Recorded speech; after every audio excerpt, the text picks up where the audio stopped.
નમસ્કાર દર્શક મિત્રો, હું છું એડવોકેટ સોનલ બારિયા. આપ સર્વનું સ્વાગત છે મારી ચેનલ લીગલ ભવ્ય જ્ઞાનમાં.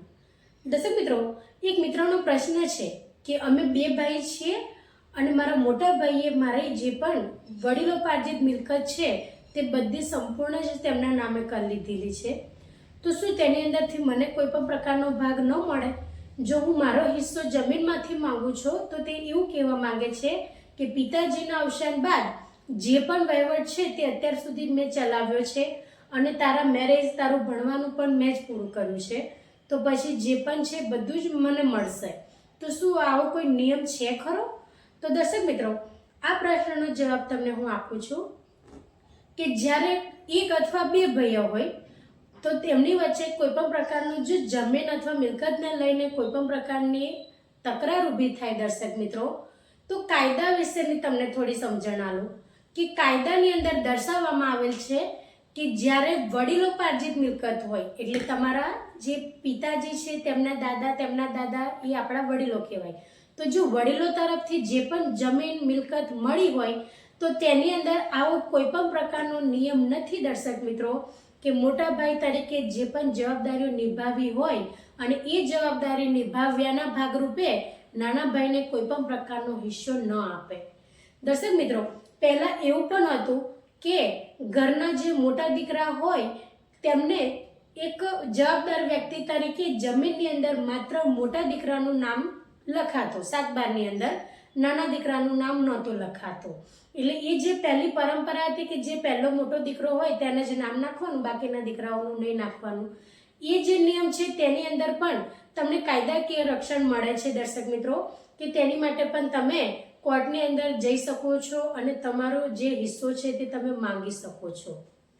હવે વાત આવી છે આ મુદ્દા ઉપર આપણે આવીએ કે જો મોટાભાઈ તરીકે ભલે દરેક પ્રકારની એમને ફરજ નિભાવી છે, પરંતુ વડીલોપાર્જિત જે પણ મિલકત હોય દર્શક મિત્રો તેની અંદર જેટલા પણ દીકરા દીકરીઓ હોય, માત્ર ભાઈઓની જ વાત નથી, દીકરીઓની, બહેનોની પણ વાત છે કે જેટલા પણ દીકરા દીકરીઓ હોય અને જો તે લોકો હિસ્સો માંગતા હોય તો દરેકમાં સરખા ભાગે જ હિસ્સો પડશે. એની અંદર કોઈ પણ પ્રકારની સામાજિક કે આર્થિક રીતે કોઈ પણ પ્રકારની સહાય કરી હોય, મદદ કરી હોય એક ભાઈએ બીજા ભાઈને, તો એની અંદર તેનો સમાવેશ થતો નથી. કાયદો એવું જ કહે છે કે જે વડીલોપાર્જિત મિલકત છે તેની અંદર જેટલા પણ દીકરા દીકરીઓ હોય જે તે વ્યક્તિના, એમના દરેક દીકરા દીકરીને સરખા ભાગે તેમને જે છે તે હિસ્સો મળવા પાત્ર રહે છે. એટલે મોટા ભાઈએ સંપૂર્ણ જે પણ મિલકત છે કે જમીન છે તે નામે કરી લીધી છે એ અયોગ્ય કહેવાય દર્શક મિત્રો.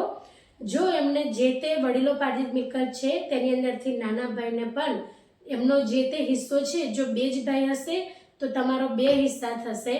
તો દર્શક મિત્રો, એ રીતે આ જે વડીલોપાર્જિત મિલકત છે તેની અંદર આ કોઈ પણ પ્રકારનો આ રીતનો નિયમ લાગુ નથી રહેતો કે માત્ર મોટા ભાઈ તરીકે તમે જવાબદારી નિભાવી છે અને નાના ભાઈને તમે કોઈ પણ પ્રકારની જમીન અથવા મિલકતને મેં હિસ્સો નથી આપતા. દરેક વ્યક્તિએ વડીલોપાર્જિત મિલકતમાંથી સરખે ભાગે હિસ્સો મેળવવાનો રહે છે.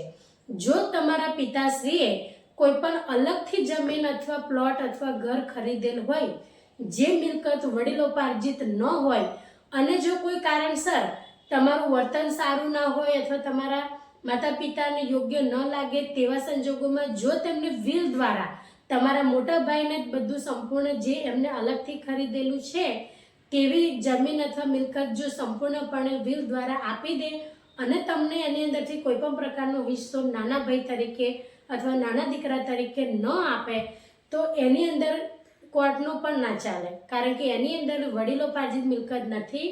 તમારા પિતાએ ખુદ એ જે મિલકત છે તેને ખરીદેલ છે એટલે એ મિલકત એ જેને ઈચ્છે તેને આપી શકે છે. એ અડધી પણ આપે તો પણ અને સંપૂર્ણ આપે તો પણ, પરંતુ વડીલોપાર્જિત મિલકતની અંદર આ નિયમ લાગુ પડતો નથી દર્શક મિત્રો. તેની અંદર જેટલા પણ ભાઈ બહેન હોય તેમને એક સરખો અધિકાર મળવાપાત્ર રહે છે જમીન અથવા જે પણ મિલકત હોય તેમાં. એટલે જ્યારે તમારા પિતાશ્રીએ પોતાના ખર્ચે પોતાના રીતે કમાઈને જે પણ વસ્તુઓ વસાવી હોય, જમીન હોય કે પછી ઘર હોય કે કોઈ પણ પ્રકારની મિલકત, એને વડીલોપાર્જિતની અંદર તેનું નથી સમાવેશ થતો અને એવી મિલકતની અંદર એ જેને પણ ઈચ્છે તેને આપી શકે છે.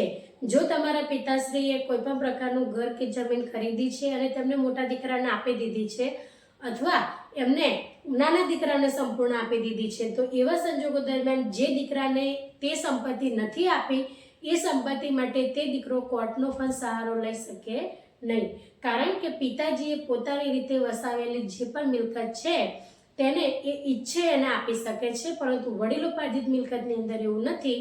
એની અંદર તમે કોર્ટનો સહારો લઈને પણ તમારો હિસ્સો માંગી શકો છો. તો દર્શક મિત્રો, આશા રાખું છું કે તમને તમારો જે પણ પ્રશ્ન છે તેનો જવાબ મળી ગયો હશે. દર્શક મિત્રો, આજના માટે આટલું જ. જો વિડીયો સારો લાગ્યો હોય તો તેને લાઈક કરજો, શેર કરજો અને ચેનલને સબસ્ક્રાઈબ કરજો.